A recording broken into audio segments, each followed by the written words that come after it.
segment. It's now time for Media Watch with Shona Bhattacharya. Hello, Shona. Hi, Sanam. Lots of reactions on the internet to one of our top stories today, and that's, of course, this rescue boat of the migrants. That's right. Things are getting really heated between France and Italy. Italian Prime Minister Giuseppe Conte and French President Emmanuel Macron are supposed to meet on Friday. France is saying that that meeting is still on.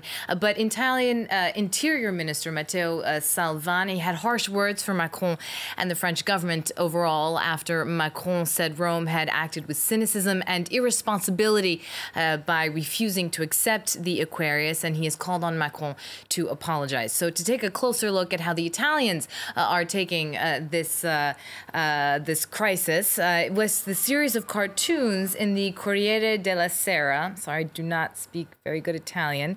A series of cartoons, one of which we see Macron in words, Macron a parole, and he's vomiting the word fraternité, which is one of the credos of the French Republic, and that the Italians, of course, accusing him of not living up to that French standard. There are other cartoons in this series, this one as well, showing a big fish kind of scaring away the little fish representing migrants in there. And then more generally, from a broader perspective, this cartoon in the Courrier International, I think, is very evocative of a pinball machine. This migrant boat being kicked around and not being, able to cost either in Italy or in Spain or in Malta, or just being kicked around like this little ball in this game. A similar kind of idea in this photo drawing, found on Twitter, with migrants there being used as pawns in the political chess match between rival, in this case, rival European powers.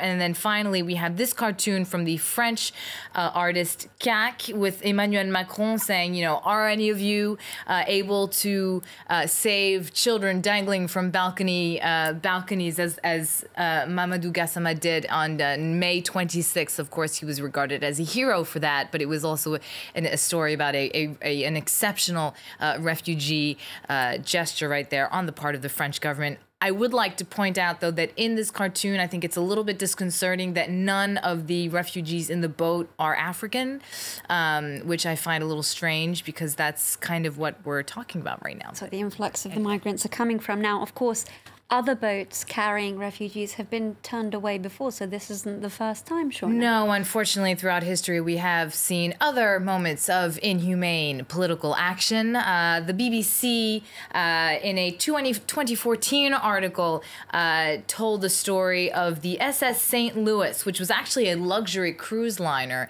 and it took off from Hamburg, Germany in 1939 with over 900 Jews who were hoping to settle ultimately in the United States. They were passing through Cuba, and the vast majority of them had Cuban transit visas, except that when they got to Cuba, authorities said, no, you're not allowed off the ship, and we're taking away your transit visas. And so the ship ended up going back to Europe.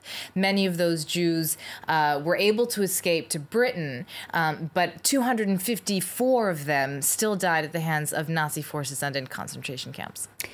Moving away from that story, Shona, the map of California might be redrawn. What's that all about? Yeah, so there's this Silicon Valley tycoon billionaire named Tim Draper who has this idea. He's obsessed with this idea. He's submitted it several times to the Electoral Commission in California, and he wants to split up the state of California. So this time, he's finally gotten enough signatures to get this proposition on the ballot. It's called Cal 3, and the idea is to split the state into 3. Now, this is from the Daily Mail, which I know is English, but they have a really great infographic. And here you have the 3 Californias: North California, South California, and just California. Now, in size, they're not at all equal, but in population, they are. Now, it's important to note that as of today, California has the 5th largest economy in the world. It's got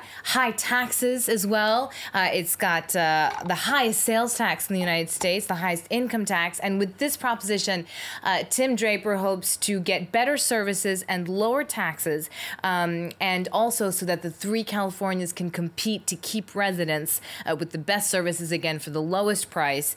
And also, final point, also to allow California to have more of a representation in the federal government, because like every other state, California only has 2 senators, but it's got, 40 million residents, and it has the same number of senators as Oregon, which only has like about 500,000 residents, and that's 2 senators as well. So from Tim Draper's perspective, it isn't fair.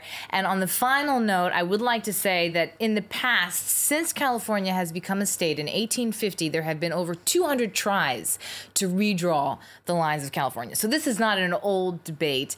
And in order for it to actually go through, then this law will have to be adopted by state legislatures and also in Washington.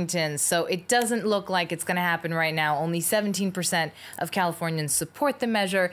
But who knows? In November, we'll see what happens. Still has a long way to go. Thank you very much for that segment, Shona Bhattacharya, and of course, Business News with Kate Moody. Now, thank you for watching. Do stay tuned for more news coming up in 4 minutes' time.